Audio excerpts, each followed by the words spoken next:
루마니아 해군 소속의 소회함이 흑해에서 기뢰에 피폭이 되었습니다. 루마니아 정부는 현지 시간으로 2022년 9월 9일 이와 같은 사실을 공식 발표했습니다. 이에 따르면 피폭된 루마니아 소회함은 루마니아 해군이 4척을 보유하고 있는 배수량 790톤인 무스카급 중에 F-29 드미트리 니콜레스쿠 중령함이고 2022년 9월 8일 콘스탄차 항구 북서쪽 약 46km 해상에서 발견이 된 러시아가 살포를 한 부유기뢰를 제거하기 위해 출동을 했다가 바람의 방향이 급격하게 바뀌며 흘러온 부유기뢰와 접촉을 했다고 합니다. 기뢰는 소회함의 함미와 접촉을 했고 함체에는 파공이 발생을 하여 침수가 되었으나 승조원들의 신속한 손상 통제로 파공 부분을 보수하고 함내로 유입된 해수를 펌프로 퍼내어서 부력을 유지를 하며 침몰은 하지 않고 있다고 루마니아 국방부는 발표를 했습니다. 현지 시간으로 2022년 9월 10일경 콘스탄차 항으로 예인이 될 예정이라고 합니다. F-29 드미트리 니콜레스쿠 중령함에는 75명이 승선을 하고 있으며 현재까지 알려진 바로는 부상자는 없는 상황입니다. 루마니아 해군은 3,600톤급 구조선인 그로자블함과 수중 수리를 위해 다이버들을 현장으로 급파를 했습니다. 지난 2022년 2월 24일 러시아가 우크라이나를 침공한 이후 민간 상선의 치명적 위험이라는 비난과 국제법을 무시하고 러시아가 흑해 일대에 대량으로 살포한 기뢰 중에 현재까지 28개가 루마니아를 비롯한 흑해의 서부 해역에서 발견이 되어서 처리가 되고 있습니다. 발견된 기뢰 중에 3개는 터키가, 2개는 루마니아가, 1개는 불가리아, 나머지 22개를 우크라이나가 처리를 했습니다. 러시아가 흑해에 살포한 기뢰가 처음으로 발견된 것은 2022년 3월 26일에서부터 28일 사이에 터키와 루마니아의 어선들이었습니다. 러시아는 자신들이 살포하는 것이 아니라 우크라이나가 살포한 기뢰라고 주장을 하고 친러시아계 언론들 역시 이에 동조하며 가짜 뉴스를 대량으로 송출한 적이 있으나 터키 해군과 루마니아 해군은 제거를 한 이 부유기뢰가 러시아제라고 확인을 하고 있습니다.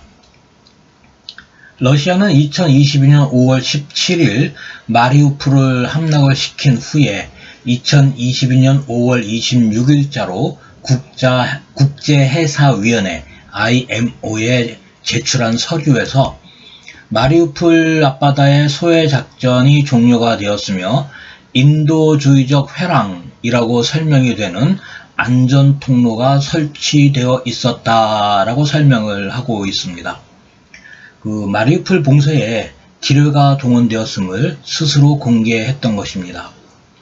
그럼에도 흑색 여론전으로 일반 대중에게는 자신들이 설치한 것이 아니고 우크라이나가 설치한 것이라고 우기고 있었으며 국내 일부 세력들은 러시아의 주장에 동조를 하며 흑색 선전전을 수행을 했었습니다. 시사점을 정리를 해봅니다. 이 사안은 몇 가지 사실을 우리에게 시사를 합니다. 첫 번째, 러시아의 흑색 선전전과 이에 동조하는 국내 세력이 의외로 많다는 것입니다. 국제해사위원회 IMO와 같이 전문가 집단이나 확실한 증거를 확보하고 있는 국제기관에 제출하는 서류에는 자신들이 기뢰 수역을 설치했다고 밝히면서 반면에 전문 지식이 부족한 일반 대중을 대상으로는 가짜 뉴스를 살포하여 본질을 희석시켜버리거나 왜곡을 시키고 있습니다. 그리고 이에 동조를 하고 있는 코민테른 추종자들이 국내에 상상 이상으로 많이 활동을 하고 있다는 점입니다. 두 번째는 러시아가 살포한 기뢰가 계류식이나 침저식이 아니라 가장 악랄한 자유부유 기뢰라는 점입니다. 계류나 침저식은 이 기뢰가 부설된 수역을 우회를 하면 비교적 안전합니다. 그러나 러시아가 흑해에 살포한 자유부유 기뢰는 조류에 따라서 바람에 따라서 이리저리 떠다니기 때문에 설치자도 설치를 한 후에 통제가 불가능한 기뢰입니다. 이 기뢰는 어선, 상선, 군함을 가리지 않고 아무나 부딪혀서 침몰해라 라는 방식이기 때문에 정말 가장 악랄한 방법이라고 평가가 되는 기뢰입니다.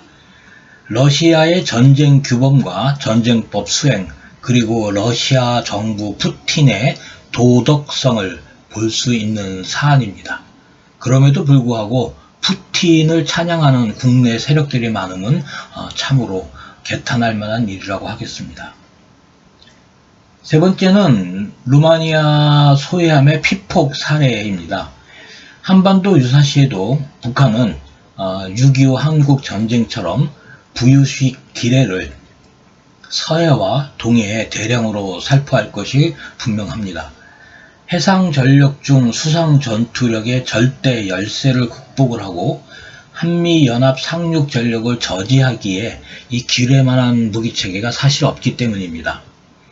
그러나 국내에서는 이 기뢰 소회전에 관심조차 없고 심지어 해군 내에서도 그 중요성을 제대로 평가받지 못하는 것이 대한민국의 소해 전력입니다. 루마니아 소해부대는 이미 2번에 걸쳐서 러시아 부유 기뢰를 제거한 실전 경험을 가지고 있음에서도 조류나 바람의 방향에 따라서 기뢰의 방향이 바뀔 수 있다라는 해상의 돌발 변수에 대응하지 못하고 피폭이 된 것입니다. 이런 것이 바로 실전입니다. 게임이나 이론으로 알고 있는 것과는 전혀 다른 실전이라는 것입니다. 실전 경험이 없고 훈련마저 부족한 우리 해군 소해 전력에 관심을 좀 보여주어야 하지 않을까 생각을 합니다. 이번 편은 여기까지 하겠습니다. 감사합니다.